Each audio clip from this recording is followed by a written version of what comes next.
I barely had one subject. I lived out what they prophesied. Because they said I wouldn't come out too much. And my brother came out with 9. And I did not want them to think that I'm trying to be like my brother. So I gave them what they looked for.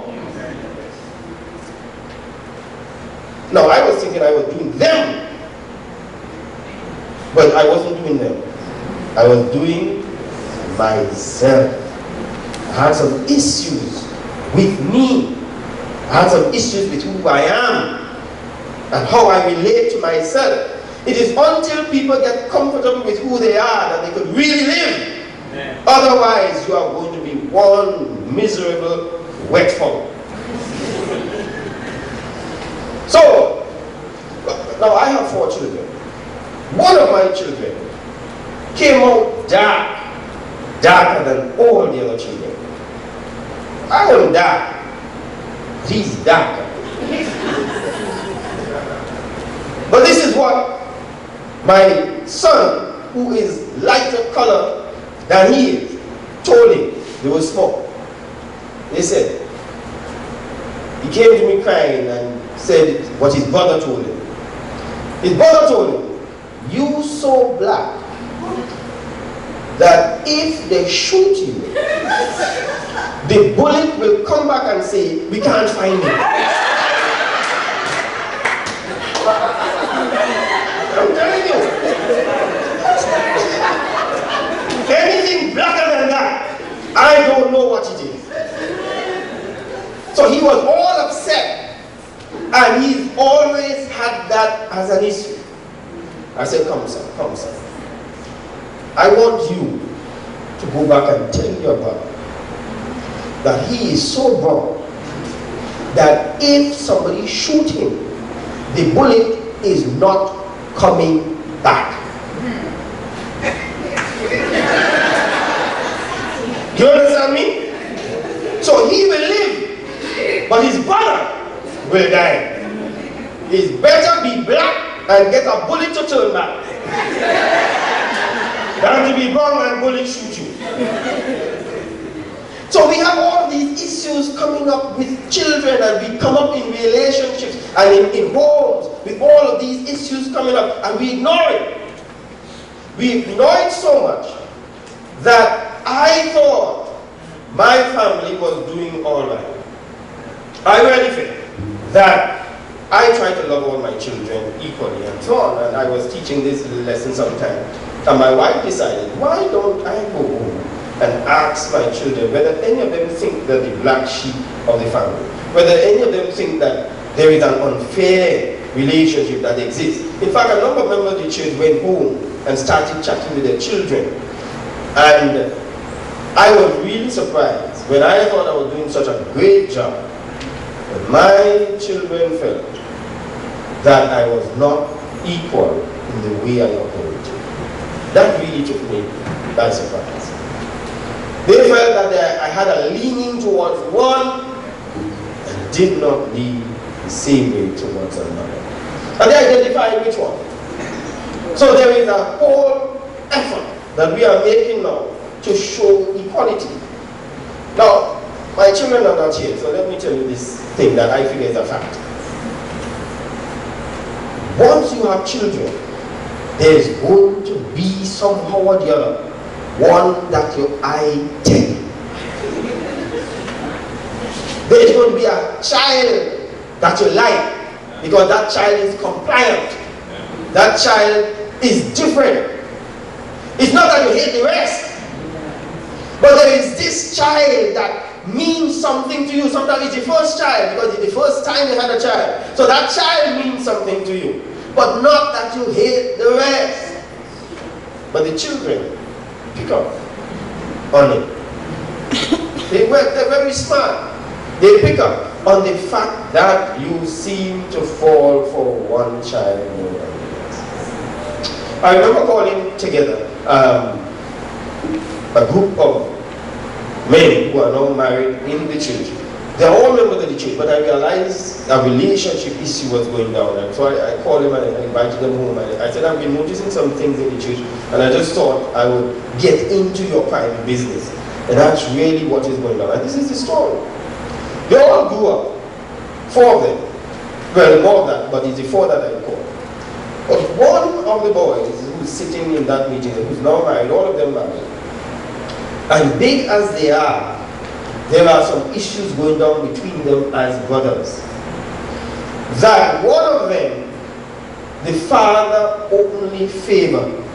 That's a dangerous thing. Only favor. That if the other brothers went to ask the father for something, and the father said no, and this favorite son went and asked for it, the father will say yes, and he takes it and gives it to the brothers. That is so overt, so open. So we're talking about those sort of signals. And I can't help but remember that Abraham that we spoke about, Abraham brought Isaac. And Isaac had 2 children. Remember that? What were their names? Esau and Jacob, twins. These brothers, they probably were black brothers. They were fighting from the womb. They were just fighting. When one tried to leave the womb, the next one hold on the foot. Esau coming first, followed next by Jacob. But here's what? The father, Isaac, loved Esau. The mother, Rebekah, loved Jacob.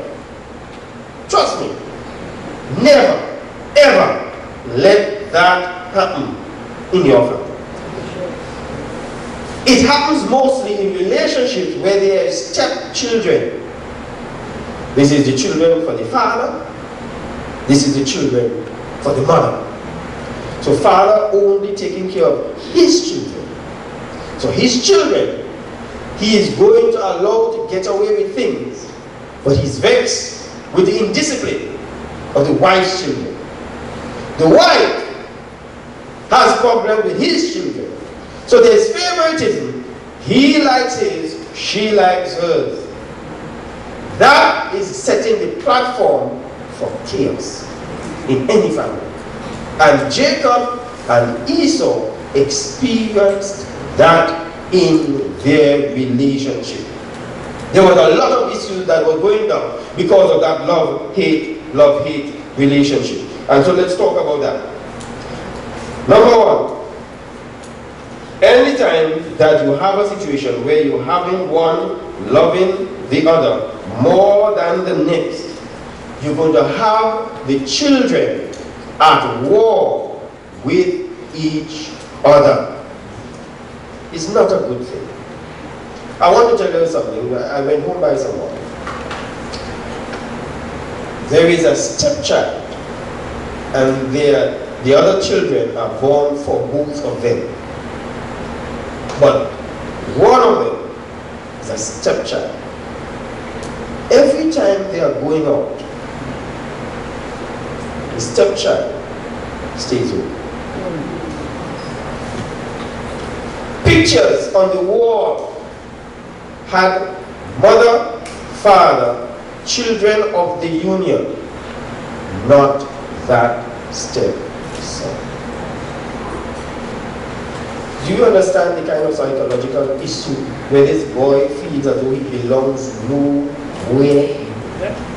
So they are shocked and says to me that they want me to talk to the boy. They are shocked and surprised that he's giving so much trouble. That should not surprise them.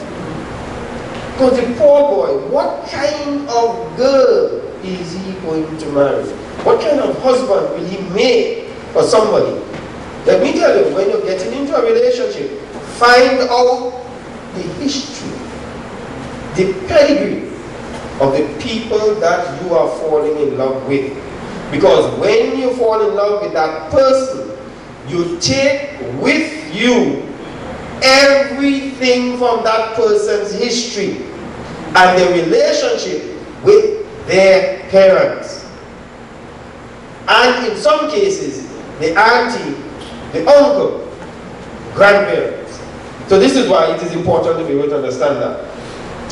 So the stepchildren, particularly, there's a serious concern. that we have with that. In fact, most people, if there is an increasing number of people who come from stepchildren type families. How many people are steps? 1, 2, step, right? How many people grow up with their mother and father in one home? 1, 2, 3, 4, 5, 6. Good. So we are saying that too many broken homes producing broken offspring and causing broken marriages, because the only thing that we know is really broken up. So therefore we have a serious issue on our hands. There are some people who grow up in homes, they have been abused in the home because there was so much the black sheep. They got licks for what they did, and they got licks for what they did not do. They were never given privileges. I remember going to my mother sometimes. She just know this short one, he's up to no good. So I will be going up to her. Mommy, I could? No. Don't come here with that. The answer is no. She didn't even hear what I had to say. But the answer is already no. Now that has a powerful, long-lasting impact on a child. Now, thank God, the issue between my mother and myself, we've resolved. The issue between myself and my brothers, we've resolved. I slept my brother the day before I came here, and when I leave here, I'm going to my next sister, who I used to have a problem with. She was the next thing because she